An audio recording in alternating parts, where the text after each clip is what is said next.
ओम जयंती मंगला काली भद्रकाली कपालिनी दुर्गा क्षमा शिवा धात्री स्वाहा स्वधा नमस्तुते। जय तुम देवी चामुंडे जय भूतार्ति हारिणी जय सर्वगते देवी कालरात्रि नमोस्तुते। हे माँ भगवती नारायणी नमस्तुते। श्री दुर्गा सप्तशती के दूसरे अध्याय का हिंदी में अनुवाद। ओम मध्यम चरित्र के विष्णु ऋषि महालक्ष्मी देवता उष्णिक छंद शाकंभरी शक्ति दुर्गा बीज वायु तत्व और यजुर्वेद स्वरूप हैं। श्री महालक्ष्मी की प्रसन्नता के लिए मध्यम चरित्र के पाठ में इसका विनियोग है। मैं कमल के आसन पर बैठी हुई प्रसन्न मुख वाली महिषासुर मर्दिनी भगवती महालक्ष्मी का भजन करता हूँ, जो अपने हाथों में अक्षमाला, फरसा, गदा, बाण, वज्र, पद्म, धनुष, कुंडिका, दंड, शक्ति, खड्ग, ढाल, शंख, घंटा, मधुपात, शूल, पाश और चक्र धारण करती हैं। ऋषि कहते हैं, पूर्व काल में देवताओं और असुरों में पूरे 100 वर्षों तक घोर संग्राम हुआ था। उसमें असुरों का स्वामी महिषासुर था और देवताओं के नायक इंद्र थे। उस युद्ध में देवताओं की सेना महाबली असुरों से परास्त हो गई। संपूर्ण देवताओं को जीतकर महिषासुर इंद्र बन बैठा। तब पराजित देवता प्रजापति ब्रह्मा जी को आगे करके उस स्थान पर गए जहां भगवान शंकर और विष्णु विराजमान थे। देवताओं ने महिषासुर के पराक्रम तथा अपनी पराजय का यथावत वृत्तांत उन दोनों देवेश्वरों से विस्तार पूर्वक कह सुनाया। वे बोले, भगवान, महिषासुर सूर्य, इंद्र, अग्नि, वायु, चंद्रमा, यम, वरुण तथा अन्य देवताओं के भी अधिकार छीनकर स्वयं ही सबका अधिष्ठाता बन बैठा है। उस दुरात्मा महिष ने समस्त देवताओं को स्वर्ग से निकाल दिया है।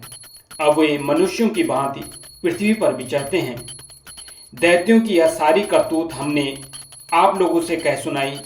अब हम आपकी ही शरण में आए हैं, उसके वध का कोई उपाय सोचिए। इस प्रकार देवताओं के वचन सुनकर भगवान विष्णु और भगवान शिव ने दैत्यों पर बड़ा क्रोध किया। उनकी भौहें तन गई, मुंह टेढ़ा हो गया। तब अत्यंत कोप से भरे हुए चक्रपाणी श्री विष्णु के मुख से एक महान तेज प्रकट हुआ। इसी प्रकार ब्रह्मा, शंकर तथा इंद्र आदि अन्य देवताओं के शरीर से भी बड़ा भारी तेज निकला। वह सब मिलकर एक हो गया। महान तेज का वह पुंज जाज्वल्यमान पर्वत सा जान पड़ा। देवताओं ने देखा, वहां उसकी ज्वालाएं संपूर्ण दिशाओं में व्याप्त हो रही थीं। संपूर्ण देवताओं के शरीर से प्रकट हुए उस तेज की कहीं तुलना नहीं थी। एकत्रित होने पर वह एक नारी के रूप में परिणित हो गया और अपने प्रकाश से तीनों लोकों में व्याप्त जान पड़ा। भगवान शंकर का जो तेज था, उससे उस देवी का मुख प्रकट हुआ। यमराज के तेज से उसके सिर में बाल निकल आए। श्री विष्णु भगवान के तेज से उसकी भुजाएं उत्पन्न हुई। चंद्रमा के तेज से दोनों स्तनों का और इंद्र के तेज से मध्य भाग अर्थात कटि प्रदेश का प्रादुर्भाव हुआ। वरुण के तेज से जंगा और पिंडली तथा पृथ्वी के तेज से नितंब भाग प्रकट हुआ। ब्रह्मा के तेज से दोनों चरण और सूर्य के तेज से उसकी अंगुलियां हुई। वसुओं के तेज से हाथों की अंगुलियां और कुबेर के तेज से नासिका प्रकट हुई।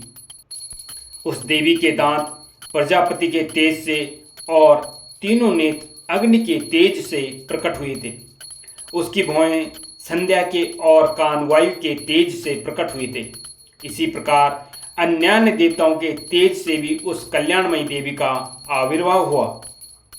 तदनंतर समस्त देवताओं के तेज पुंज से प्रकट हुई देवी को देखकर महिषासुर के सताए हुए देवता बहुत प्रसन्न हुए। पिनाकधारी भगवान शंकर ने अपने शूल से एक शूल निकालकर उन्हें दिया। फिर भगवान विष्णु ने भी अपने चक्र से चक्र उत्पन्न करके भगवती को अर्पण किया। वरुण ने भी शंख भेंट किया। अग्नि ने उन्हें शक्ति दी और वायु ने धनुष तथा बाण से भरे हुए 2 तरकस प्रदान किए। सहस्त्र नेत्रों वाले देवराज इंद्र ने अपने वज्र से वज्र उत्पन्न करके दिया और ऐरावत हाथी से उतारकर एक घंटा भी प्रदान किया। यमराज ने काल दंड से दंड, वरुण ने पाश, प्रजापति ने स्फटिकाक्ष की माला तथा ब्रह्मा जी ने कमंडलु भेंट किया। सूर्य ने देवी के समस्त रोग कुंभों में अपनी किरणों का तेज भर दिया। काल ने उन्हें चमकती हुई ढाल और तलवार दी। क्षीर समुद्र ने उज्जवल हार तथा कभी जीर्ण न होने वाले 2 दिव्य वस्त्र भेंट किए। साथ ही उन्होंने दिव्य चूड़ामणि, 2 कुंडल, कड़े, उज्ज्वल अर्धचंद्र, सब बाहों के लिए केयूर, दोनों चरणों के लिए निर्मल नूपुर, गले की सुंदर हंसली और सब उंगलियों में पहनने के लिए रत्नों की बनी अंगूठियां भी दी। विश्वकर्मा ने उन्हें अत्यंत निर्मल फरसा भेंट किया। साथ ही अनेक प्रकार के अस्त्र और अवैध कवच दिए। इसके सिवा मस्तक और वक्ष स्थल पर धारण करने के लिए कभी न कुम्हलाने वाले कमलों की माला दी। जलधि ने उन्हें सुंदर कमल का फूल भेंट किया। हिमालय ने सवारी के लिए सिंह तथा भांति भांति के रत्न समर्पित किए। धनाध्यक्ष कुबेर ने मधु से भरा पान पत्र दिया और संपूर्ण नागों के राजा शेष ने, जो इस पृथ्वी को धारण करते हैं, उन्हें बहुमूल्य मणियों से विभूषित नागहार भेंट दिया। इसी प्रकार अन्य देवताओं ने भी आभूषण और अस्त्र शस्त्र देकर देवी का सम्मान किया। तत्पश्चात उन्होंने बारंबार अट्टहास पूर्वक उच्च स्वर से गर्जना की। उनके भयंकर नाद से संपूर्ण आकाश गूंज उठा। देवी का वह अत्यंत उच्च स्वर से किया हुआ सिंहनाद कहीं समा न सका। आकाश उसके सामने लघु प्रतीत होने लगा। उससे बड़े जोर की प्रतिध्वनि हुई, जिससे संपूर्ण विश्व में हलचल मच गई और समुद्र कांप उठे। पृथ्वी डोलने लगी और समस्त पर्वत हिलने लगे। उस समय देवताओं ने अत्यंत प्रसन्नता के साथ सिंहवाणी भवानी से कहा, देवी तुम्हारी जय हो। साथ ही महर्षियों ने भी भक्तिभाव से विनम्र होकर उनका स्तवन किया। संपूर्ण त्रिलोकी को क्षोभग्रस्त देख दैत्यगण अपनी समस्त सेना को कवच आदि से सुसज्जित कर हाथों में हथियार ले सहसा उठकर खड़े हो गए। उस समय महिषासुर बड़े क्रोध में आकर कहा, आह यह क्या हो रहा है। फिर वह संपूर्ण असुरों से घिरकर उस सिंहनाद की ओर लक्ष्य करके दौड़ा और आगे पहुंचकर उसने देवी को देखा, जो अपनी प्रभा से तीनों लोकों को प्रकाशित कर रही थी। उनके चरणों के भार से पृथ्वी दबी जा रही थी। माथे के मुकुट से आकाश में रेखा सी खिंच रही थी तथा वे अपने धनुष की टंकार से 7 पातालों को क्षुब्ध किए देती थी। देवी अपनी हजारों भुजाओं से संपूर्ण दिशाओं को आच्छादित करके खड़ी थी। तदनंतर उनके साथ दैत्यों का युद्ध छिड़ गया। नाना प्रकार के अस्त्र शस्त्रों से प्रहार से संपूर्ण दिशाएं उद्भासित होने लगी। चिक्षुर नामक महान असुर महिषासुर का सेनानायक था।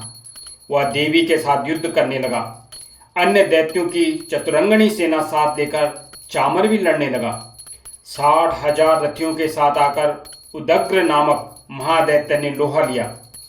1 करोड़ रथियों को साथ देकर महाहनु नामक दैत्य युद्ध करने लगा, जिसके रोएं तलवार के समान तीखे थे।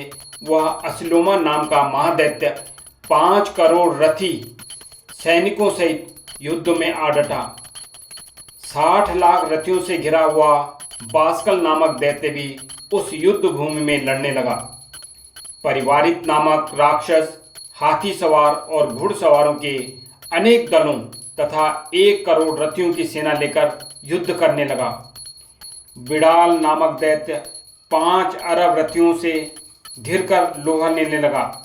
इनके अतिरिक्त और भी हजारों महादैत्य रथ, हाथी और घोड़ों की सेना साथ लेकर वहां देवी के साथ युद्ध करने लगे।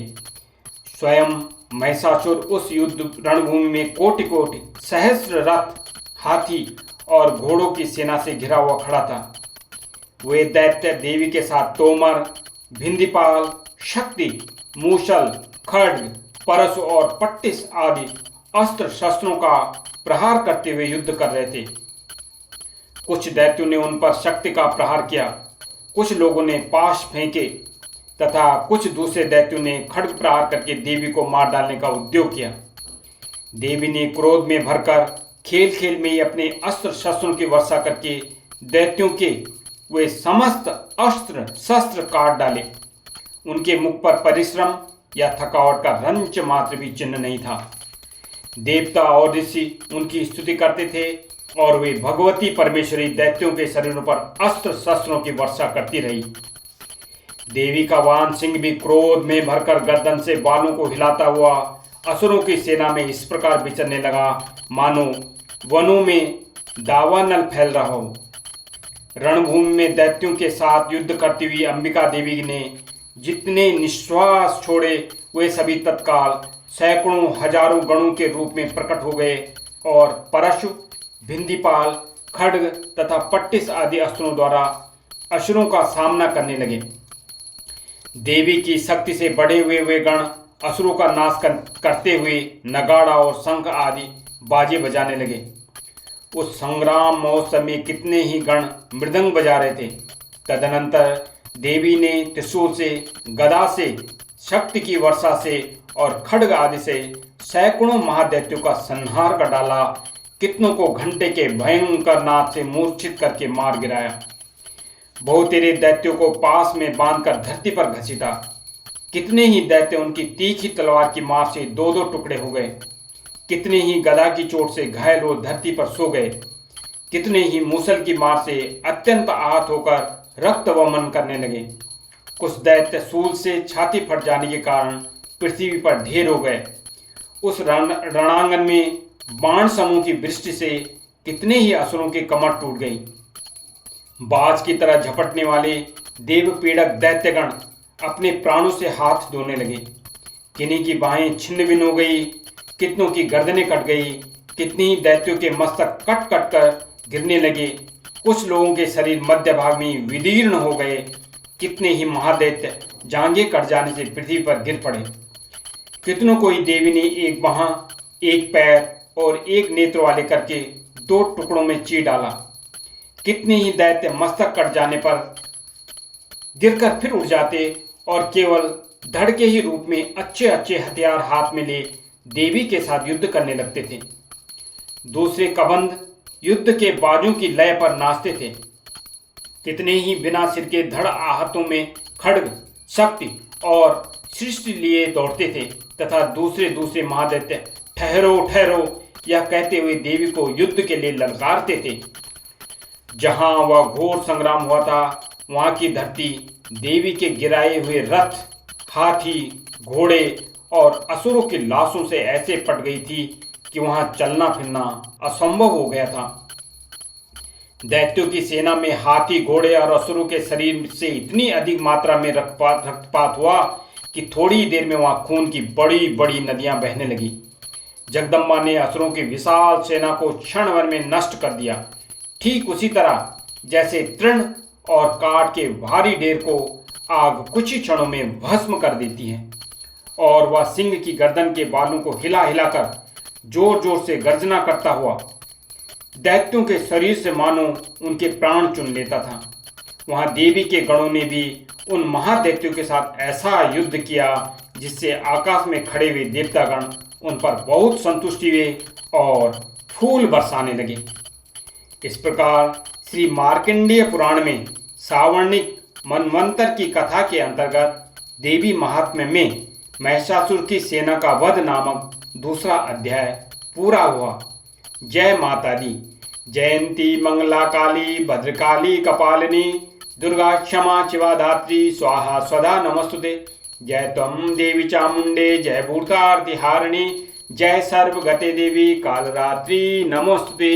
हे माँ भगवती नारायणी नमोस्तुते। जय माता दी, जय माता दी, जय माता दी।